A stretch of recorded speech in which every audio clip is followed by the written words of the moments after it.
Uyu munsi ni kuwa gatandatu itariki 3 z'ukwezi kwa mbere umwaka wa 2026. Umugambi w'Imana ku buzima bwawe. Ezra 8:31. Bukeye ku munsi wa 12 w'ukwezi kwa mbere duhaguruka ku mugezi Ahava tujya Yerusalemu. Ukuboko kw'Imana yacu kuba kuri twe, idukiza amaboko y'ababisha n'abaducira ibicuro mu nzira. Every spiritual destination has a spiritual checkpoint. Checkpoint ni ahantu ugera bakareba ibyo witwaje. Abantu benshi bageze kuri checkpoint yo mu mwuka bitwara nk'abadafite amakuru, bitwara nk'abatazi aho bajya, kandi ngo hafi yabo hari agacu k'abanzi babo. Bari bakeneye ikiganza cy'Imana kugira ngo babashe kurenga mu gacu k'abanzi babo. Sinzi ibigutega muri uyu mwaka tugiyemo, sinzi ibigerageza guhangara wowe n'abawe, ariko ndumva ijwi ry'Uwiteka rimbwira ngo humura, ibyo biganza uzabisohokamo mu izina ry'Umwami Yesu Kristo. Uzasohokana intsinzi kandi uzasohokana ubuhamya. Muri Bibiliya ntagatifu baravuga ngo Imana yacu yari kumwe natwe, maze muri urwo rugendo idukiza ibiganza by'umwanzi n'iby'umwambuzi wari utwubikiriye. Imana igukiza ibiganza by'umwanzi wawe n'ibiganza by'umwambuzi ukubikiriye muri uyu mwaka. Sinzi umunsi akubikiriyeho, sinzi ukwezi akubikiriyemo, sinzi itariki akubikiriyeho cyangwa se isaha, ariko tuburije nk'iyo migambi y'icakura. Dufashe mpiri ibitekerezwa kuri wowe n'imbaraga z'umunyazi zigira ngo uyu mwaka uzagupfira ubusa. Turavuze ngo uzahirwe, uyu mwaka uzakubera mwiza. Tugiye no kubisengera kwanza. Imana ikukiza ibiganza by'umwanzi, uducu tw'umwanzi Imana dutatanye kuri wowe. Imana iburizemo ibitekerezo by'imbaraga z'umwijima.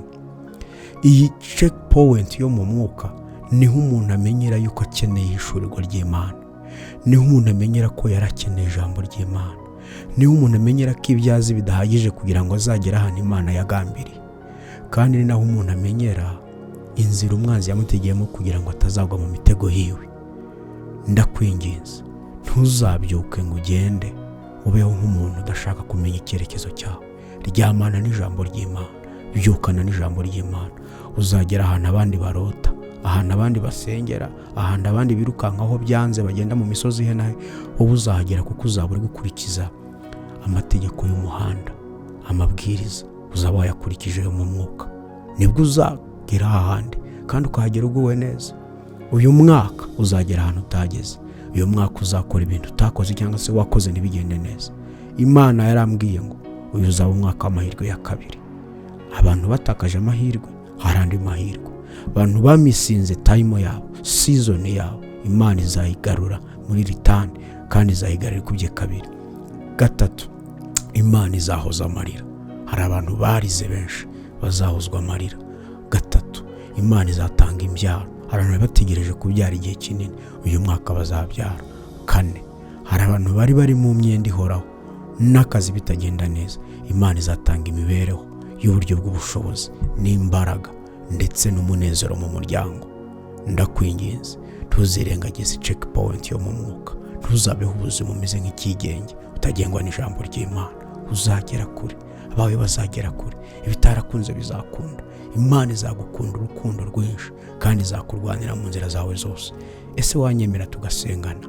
Ndagushima Mana ko ibyo wahisha abanyabwenge ngo wabihishuriye abaswa, ngo atagira uwirata ubwenge bwiwe.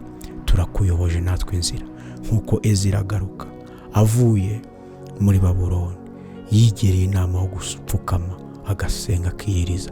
Natwe duciye bugufi.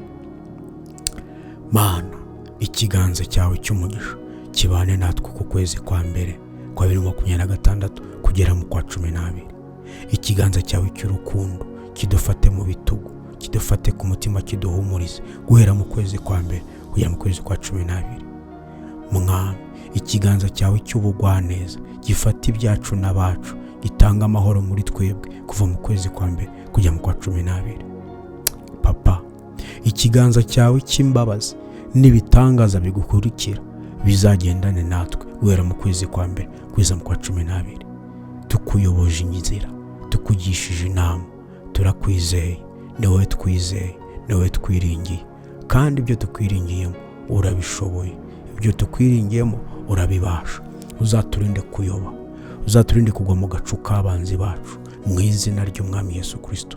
Imitego yose izajya itegurwa tutarahagera, uzahora udutunganyiriza ameza hagati y'abanzi bacu. Turabizi neza ko isi itazahinduka ngo ibe nziza, n'ababi bazarushaho kuba babi, ariko abakwizeye ujye ubacisha muri byose, ukabasohoramo bafite ubuhamya, bafite amashimwe, bafite umunezero. Ndagushimiye ko uyoboye abacu, uyoboye umuryango, uyoboye itorero, uyoboye abakwizera, kandi uzabageza aho wagambiriye, mu izina ry'Umwami Yesu Kristo.